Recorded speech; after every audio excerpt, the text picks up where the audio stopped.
काल माननीय शिंदे साहेब हे स्वतः नगरसेवकांना भेटायला आले, त्यांच्याबरोबर त्यांनी चर्चा केली आणि मला वाटतं मीडियामध्ये सुद्धा ह्याचे सर्व फोटो तुम्हाला दिसलेत.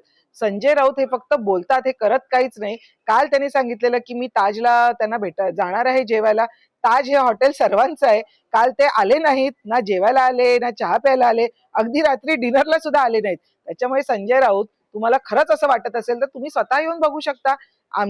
मला कल्पना आहे की त्यांना आमच्या नगरसेवकांना भेटून त्यांना स्वतःला खासदारकीची मागणी करायची आहे, म्हणून हे सर्व सारखे बडबड करतायत. तर संजय राऊत आले तर नक्कीच ताज सर्वांचं हॉटेल आहे, तिथे कधीही कोणी येऊ शकतं. आता संजय राऊतांकडे खरं तर कोणी लक्षच देऊ नये, कारण त्यांनी ज्या ज्या पक्षाच्या बरोबर ते उभे राहिले त्या सर्व पक्षांना डुबवून झालेलं आहे.